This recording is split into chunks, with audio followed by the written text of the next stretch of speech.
Pagi, Pak. Pagi Nanda. Tumben Nanda kesini, kira-kira Nanda tahu kenapa Pak panggil kesini?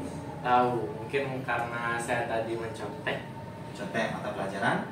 IPS. Nah, kebetulan tadi Bu Tia juga sempat lapor ke Pak, katanya kamu tadi waktu ulangan IPS mencontek. Ya, Nah, sekarang kira-kira kamu kan tahu mencontek itu tindakan yang benar atau yang salah?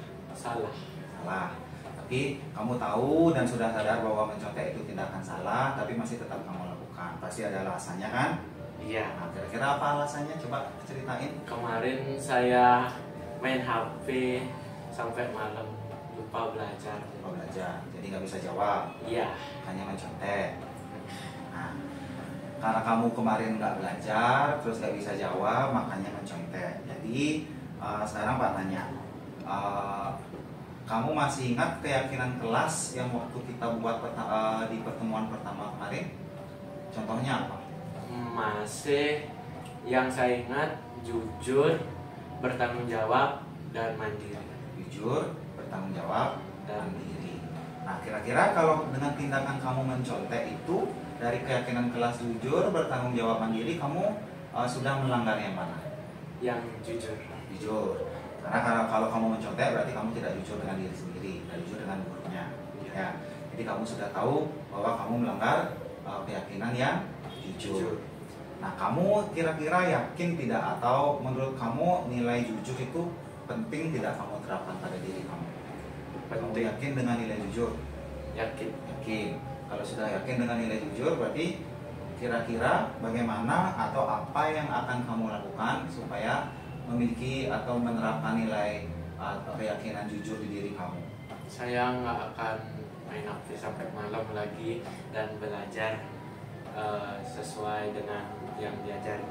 Nah, jadi kalau misalkan ada ulangan ataupun tidak ada ulangan, kamu akan berusaha belajar sendiri dan mengerjakan ulangan sendiri tanpa mencontek. Jadi dengan begitu kamu bisa menerapkan nilai jujur. Benar ya?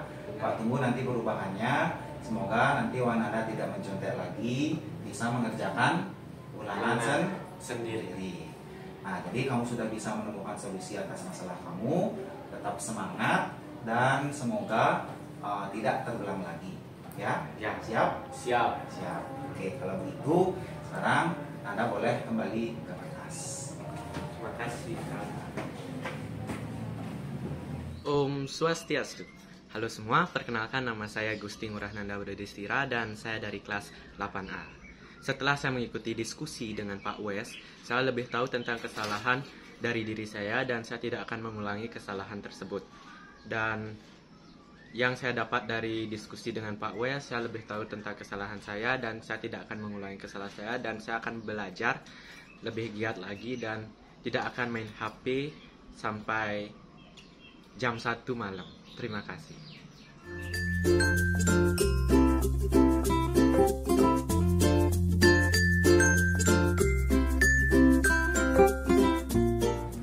Selamat pagi Pak Wes. Selamat pagi Dayu, silakan duduk. Tumben nih Bapak ketemu Dayu di sini.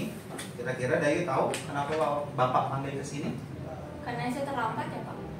Terlambat. Nah, tadi juga Pak dapat laporan dari guru piket, katanya Dayu terlambat 15 menit kalau nggak salah ya.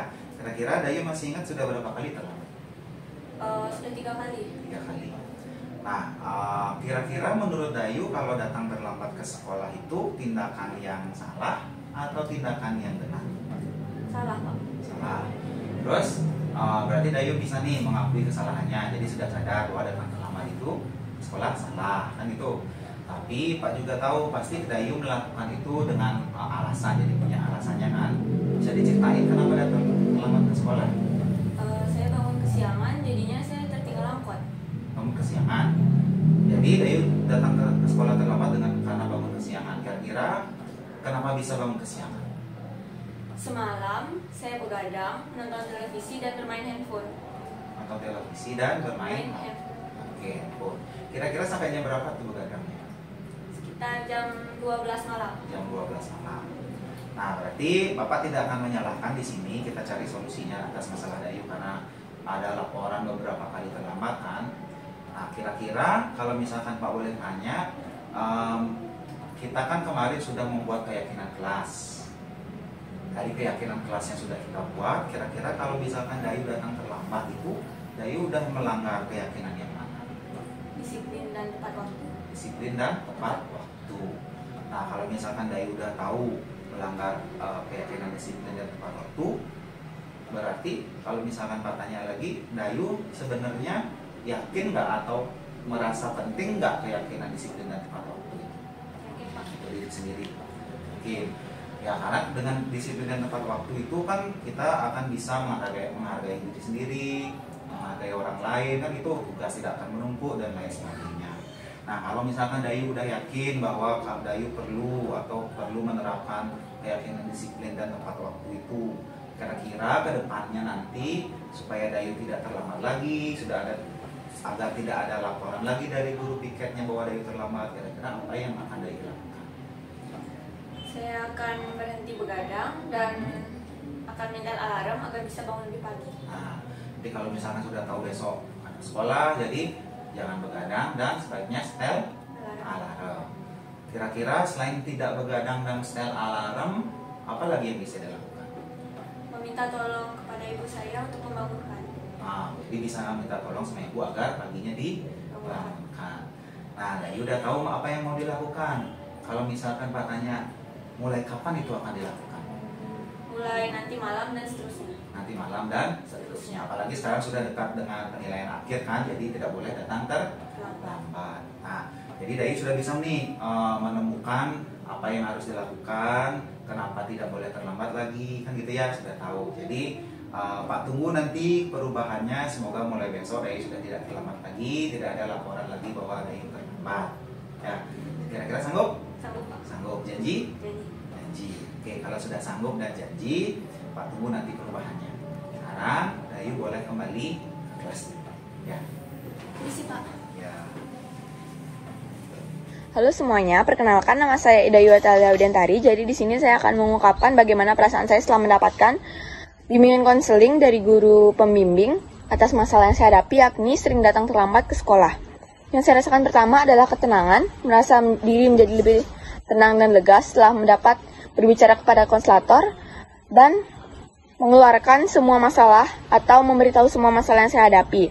Yang kedua, menjadi lebih lega. Yang ketiga, menjadi lebih termotivasi untuk membangun diri menjadi lebih baik dan tidak akan mengulangi kesalahan yang sebelumnya. Yang keempat, mendapatkan pencerahan. Dan yang kelima, tentu saja menemukan jalan keluar atau solusi atas masalah yang saya hadapi. Mungkin segitu saja yang dapat saya sampaikan. Mohon maaf bila ada kesalahan. Terima kasih.